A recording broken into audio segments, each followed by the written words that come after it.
Bote na biso bandeko batali ya émission na biso na mwana nakikanga biso sikozali to bondela. Seigneur Jésus-Christ, dans ngai na tika espace ya temps na maboko na nzambe na bomoi. Sala biso grâce. Grâce na yo ekwa kusonga biso fongola biso mayele. Grâce na yo songa biso fongola biso mémoire de sorte que nini auto koyoka lelo ko masia tozaba auto ko koyamba message ko te pana bwekolo tango yolobaka lolenge oyo kibomoto ko koyoka te kasi monanzela molimo no mosanto ko masia molimo no mosanto amati sabiso pana to ko sosola nini o bombel biso na journal lelo ko masia na kombo Yesu Kristo. Amen. Oui, lelo na linga kitolobela li solo moko ya kito na lingi to betali solo ya femme samaritaine na yebiki na kwa kosisa ngote mais na kozwaka moi eteni moke ko kusunga ngana yo pona ekoka kokoli sangana yo kondima to mona mabomba minini oyo nzambe abombi na kati ya lisolo oyo pe esunga ngai esunga pe yo na niveau ya révélation. Oui, to fongo la Bible na biso na mokanda ya Jean 4 lisolo to bien malam mais to kotanga na kaka verset nango 6 7 à 8. Là s'est trouvé l'époux de Jacob, Jésus fatigué du voyage. Jésus fatigué du voyage, s'assit au bord du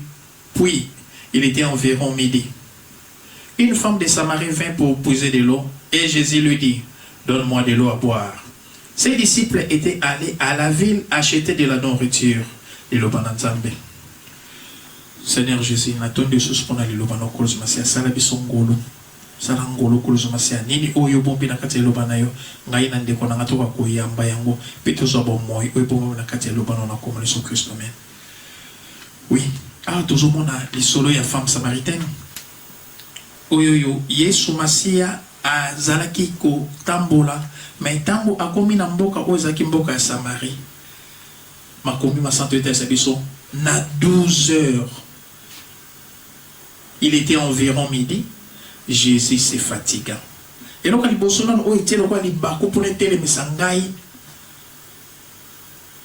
12 heures. Mais pour la nuit, Yesu a cocaïne kolemba na tango mususute. Fallait les matin à 11 heures, fallait les matin à 14 heures sur la heure. Mais na 12 heures kaka.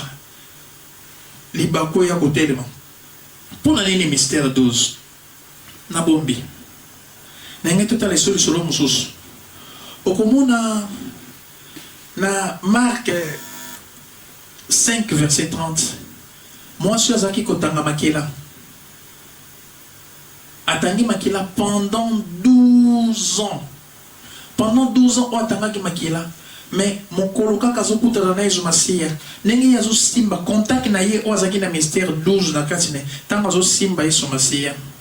Bible lobaka Yesu Masia alembi ayoki fatigue côté les autres lembi alobi ah non qui force bimi na kati na ngai 12 ya misa tu susu soki utali meme na bokuta ni ya Abraham mokolo oya kutamaki na nzambe pona mokolo Abraham kutamaki na nzambe ya vandaki bobi pe ezaki kaka na 12 heures nzambe azoya pona balobela 3 anges. Mais na komona na bango na 12 heures grâce ye koluka Abraham 12 na sidia ebandi ya ko sonner mo moke lisolo nsona ko betelo komona Yesu Masia yambona ya matane koluso tamba kangaki bazo bete basalaki mabeni so ko sala Bible tel sangane lobi atikale ko fungola monoko na ete lokola anyo o bazo mimana bato apona bakata kingo. Mais tant que comme une écolouse, na 12 heures pour une écolouse, c'est matin na 12 heures. Tant que l'écolouse est terminée na 12 heures, Yesu Masia abandi ko ganga, abandi ko lela, alobi malobe bele, o akoka ikoloba. Yakoka moi-même, okomona Yesu Masia, makambo azo sale pas femme samaritaine, et on peut à côté le makosala ngone écolouse. Na 12 heures wana, Yesu Masia a ofuma monopona asenga mai. Mai azo senga. Oliva pesa mai me bazo pesa vinaigre to mai nangai me pona nini na ngonga ka bako pesa mai te ya mo mutama wa mo ka zalaki te aluka mai pona pesa Yesu no ezati ke pona mutama wa zalaki te mais ça plutôt pona mai ezalaki te mai ya malamu ezate mai ezani mai za bomoi na mokilo ezate bon moi ça quand dépend na Yesu Yesu mutu azali ko sa femme samaritaine bi mayo nga nazana ngoyo soko meli okoka supo sa maite Bible tel sa biso na mokanda Jean 7 plutôt et ça biso bi mayo yeso azali ko lobela molimo mo santo mayo yeso azali ko lobela yango bon moyo bomba mi na kati na ye oui c'est ko imaginer mokili ezaki na mai nini ko kopesa nzambe mai peso ezaki vi na biso bato mokili tuna bato mokili vi nini na malamba zaki nango omona mokili ezaki kana mayo ya bololo mai ya ngai pona vi na biso za masumu vi na biso za ya malamu te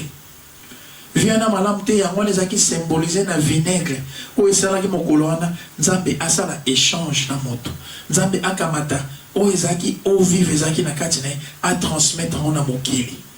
pe yakamata o ezaki mai ya ngai ya mokili ya mela yango amen tala makambo kitoko nzambe aza kobombisa aobomba yango na kati ya Jean 4 ne bandelika na pona monsa échange moko déjà o ezaki déjà préparé yango so tali mokana Jean 4 plus o kitina sekono o mona esika moko ekomi monsona akomi kosenga Yesu de mai pesa nga mai na yo na mela ki pe totali source na mokanda ya Genèse 27, na verset na mwali boso. Kuna tokomona nini? Tokomona lisolo moko zobetama. Ya, papa moko oya komaki mobange, Isaac. Isaac akomi mobange. Mazaki na poussa asa l'échange. Azo héritage moko boy oya kotika. Mais kotika mona condition échange moko ezala. Pour un peu toujours mona Yesu Masia, azo sa l'échange mobimba. Pour azo kamata mystère bomba maki na kati na ye, il fallait apesa mon héritage et pas ya. Moi aussi. Mais moi, il fallait en échange, moi si et pas ça y est maille. Pour aller sur couper ça, on a des sous pour PC. Yesu à travers la télé. Non bah, yo PC pour moi ne pas Yesu te yo c'est la Yesu PC au lobby côté causer la route. Oui. Mais à part ça, n'engena lo baka moké par rapport à mystère aux hôtels mikolo yo et comment monto a bongoli moté maté mais bazo benga ba biyaka kozwa yo kozwa lo ko ute panza meneni soki yo ko kopesa oya yo eza na kati na yote oya moto ya pe panzambi tozongela biso okomona kuna nini Isaac na kimobange na ye azaki na posa azwa pe quelque chose to eloko moko o mwana alambela ye pona ya kopesa ye pona ya kokamata pe ozaki motuya héritage spirituel atiki pa ya mwana mais mwana o azaki favori mwana na akozanga privilège pona nini akokai kososola makambo te to no ba akokai kososola nzala ya papa na ete nzala ya papa ezaki nzala bilei te so ipo tali na Jean 4 na verset 34 Yesu barabi nourriture na ngai ezali na sala volonté ya papa. Imaginez ba yeko le bazaki na Yesu. Yesu amonisaki azaki na nzala. Ba bakansaki nzala o Yesu azali nango esengaki ba kende kolukela biloko pe na verset 8 ba lo barabi ba yeko li ba kendaki musika na ville pour ba ke kosombele biloko. Pour na ba bakansaki eloko o ko sepelisa Yesu Masia ezali biloko euti na wete. Nzoka de Yesu Masia biloko eza ko sepelisa azota la motema nini oyoyo eza disposé pour na esala échange wana nazwa vi na ngai ya kala nazwa vi na ngai ya masumu na pesa Yesu Masia nazwa problème nga na mona ka monene na pesa ye pote mai na ngamo mosusu pe mai o Yesu azo pesa biso yango nde ozo ape kondima. Oui. Soko zangi kondima otika loko sepesa nzambe te yango moni meme mwasi oyoyo na ebandeli ya vina yeto ndenga atamusaki vina ye atamusaki vina ye lolenge ya kosepelisa nzambe te mais Yesu Masia koma yaki mpona pese kondima mpona yaki apese bomoi oyo bomam na kati ya bonzambe ezaki na lisolo mobimba oyoyo esengaki Yesu abanda kobetela ye mystère oyo bomami na fallait Yesu Masia abanda kobetela mystère oyo bomami na kati ya bonzambe. Ya homo la femme samaritaine a banité biso bakoko na biso badoraki boy biso zalaka boy mais moke zo mema kino akoko mise na point oyoyo afungolela o ezali centre na bonzambe sa nini eza moto akoko sepelisa nzambe okosepelisa nzambe na nini nzamba sepelaka na mbongo na yote yebaki na likolo nzamba liaka na mbongo te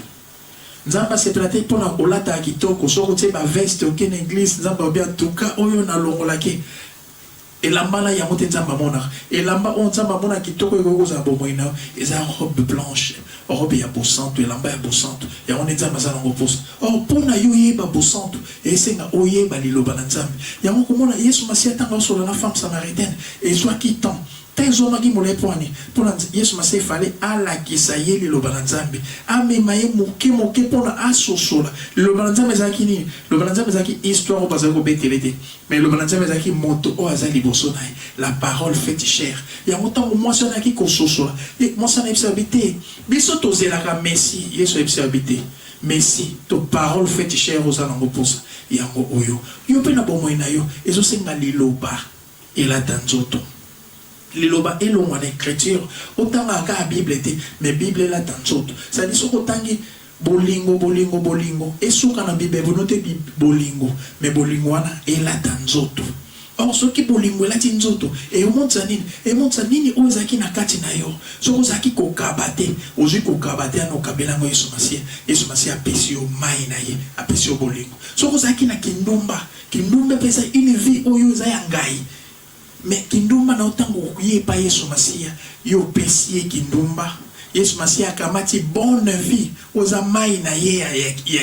ya eau vive apesi yo yango tango yo oko changer nature okomi une nouvelle créature ozotambola lolenge liloba na Nzambe lingi donc okomi na parole faite chair na kati no nzoka mwasi oyo mpe na nsima na ye ya koyamba liloba na Nzambe na nsima na ye koyoka Yesu Masiya vie ezalaki transformé mpona Yesu Masiya asalaki source mpona nini liloba etondisamaki na kati ne molimo mosantu etondisamaki na kati ne foi etondisamaki na kati ne. Imaginez tant makambo etonda na kati ya moto emimaka une nouvelle vie bato bakokai ko condamner. Imaginez na quartier na yo soko ebaki mwasi moko ndumba to ebaki moto moko maya ya vie ya bien te na soka mwasi ya ndumba est-ce que akoki kozala na courage aya liboso na yo te ya yo akokoka te. Mais imagine mokolo wana mwasi azalaki mwasi ya ndumba ntango aye liboso ya Yesu Masiya na olobe la femme samaritaine mais comprendre mpona elle moko fona beta lokola mystère aye liboso ya Yesu Masiya akamati mosapi akomi na mabele akomeli une nouvelle vie ntango asali une nouvelle créature même oyo bayaki mpona bakondane bakokai kokondane ete te nayi nalobela mwasi wana mpe oyo femme samaritaine ntango azongaki na mboka na ye mpona akende koteya sango malamu yaki na motu moko akoki kokondane ete mpona soki moto nyonso atali ye oli amona ye mwasi wana oyo akala amona ye mwasi wana ya masumu amona ye mwasi oyo azalaki koki koteka nzoto na ye te amonaki esusu bongo te kasi amonaki mwasi na sika amonaki mwasi oyo aza na erreur te mwasi oyo aza na likambo mabe na kati na ye te yango lelo oyo tolingai tolobela motuya ezalaki kaka nini oyo tolingai tolobela motuya échange moko ezosalema mpe apart échange wana fatigue oyo Yesu azomonisa tonabenga bolembo ya Nzambe bolembo ya Nzambe mpona bomoi na ngai na yo Nzambe amelembisa mpona nini amelembisaki mpona afongola oyo ezalaki kati na ye tene nabetele solo ya lion esengaki mokolo wana amitika mpona bato mosusu bakanisa babi Samson azalaki makasi oui nga mpe na koboya te na ba Samson azalaki makasi mais mokolo oyo Samson aki mpona akamata lion aboma ye Liona amitikaki na ye Liona aselaki makasi na ye te mpona Samson aza juge mpona omona mpe juge c'est la loi mokolo mpe la loi etelemaki mpona esambisa Yesu Masiya oyo azalaki le véritable lion amitikaki asalaki effort moko te yoka baocompare na Esaïe 53 bazoloba amitikaki lokola agneau oyo baza komema na batoire mpona bakata kingo c'est-à-dire Samson ntango akutanaki na lion oyo ye moko akamoki asimbi lion asali loko te ameki kobeta lion asali loko te akamati meme mbeli apasoli lion asali loko te nga mpe na biso mabi mokolo Samson akutanaki na lion ezali mpe kaka na 12 heures mpona mokolo wana esengaki na 12 heures nde esika oyo bayaki kofungola lion mpona lion abimisa oyo ezalaki mai na kati na ye mai wana Nzambe abengango kuna miel mais pas na biso abengi yango eau vive eza mpona yo la grâce eza mpona yo grâce Nzambe apesi yo oyebi grâce eza nini grâce eza faveur wana oyo omérité te oui oyebi ya msoko okomona ka oyo oza nango omona peke déjà ozwi bakondamnation yana bato bakondana ko ezaka la loi Moïse te eza même na minganga mpe bazokondane yo lelo minganga koki koloba no atali ka oyo ozala ngo abi ka oyo lobiko eza te ka oyo ifo kende chiene ka oyo ifo luka mbongo ebele mpona obika ngai nayebisa yo ka oyo oza nango ya nango na posa mbongo te ka oyo oza nango ya na posa okende kosala échange na Yesu Masiya yokama te eloko ekoma bololo na vie na yo nini ekoma bololo maladi mpe kokoma bololo na vie na yo ozomona maki vie ezokoma mabe mais kamata bololo wana memelango Yesu Masiya kamata mayo eza ya vinaigre na kati na yo memela Yesu Masiya imagine meme mwasi oyo aveva se rapta azaki na lipa mais lipa o ya zolo babi mapo etikaninga osoki na liango na kufi lipa oso mutalia kufi to ezana poison to nini mais tant que na prophète azaki image de Jésus Christ et c'est habité pesa ngana lia oyoyo pour ngana pesa yo ya sika to na pesa yo na pesa no benga ngo pain vive lipa bon moyen lipa oyo ya bon moyen na pesa yo yango des mots échange yo Yesu Masia zo kosa Yesu Masia lingi yo za neta yo za na ngote Yesu Masia sepela na passe na yote des fois yo moko muto komi komi mesa na passe oui bilo mso za bilo hotel mela oui bon moi no ko kuta na kwa femme samaritaine même na santé na yo même na mosala na yo to na likambo songo le ko déranger fi na yo mais na so Yesu Masia sepela na passe na yote imaginez azon di manaye ba ko le temps bazoya bata babi mais Yesu ko telema na mwasi mabe poende ni tamola ya solo la bakansela ki peso mabe oui le pe bakansela Yesu mabe pona Yesu Masia azo temps ya ko yali poso na yo yo poza moto masumu ana poso zo masumu na yo o pesai pona yalo banayo va et ne pêche plus yango zaki sama biso ya tongo ya lelo esiko zali kanga susumiso ko Yesu Masia nzambe na bomoyo yuri bi bomoyo ndiko na ngozo landa likambo malamu mitungi sinyo sezana vinai mitungi sinyo so oisimbi corps na ye et comme na niveau même ya maladie na bomoyo na ye mitungi sinyo oisimbi ame na ye o comme même ko embrouiller comme ko frustrer mitungi sinyo o comme même na dimension ya molimo ozo sala ke akoma na maladie spirituel ou même comme héréditaire lo na bomoyo qui ne même pas banana Seigneur Jésus yo mokolana oya ki pona ko kamata mikumba na biso tala esika yo ki sango okolozo Masia motema ne pe etuta mikolozo Masia alingi akamata ozaki bomoyo na alinga akamata ondine zaki kosalela e pasi na bomoyo aya pona apesa yango aya ko sopango liboso e kolozo no kolozo Masia oui direction mana moyo laksibiso kolo oyo laksibiso bisikani to mema mikumba na biso bisikani to mema kambozo tumsa biso na se koloso Masia ndeko na ngai pekolo amemi nyonso na se koloso na yo Yesu pesa e bomo ya sika pesa e mai ya sika pesa e oyo ko se pesa motema ne koloso Masia Seigneur Jésus pesa e miel sala ngolo na kombo na Yesu Kristo amen.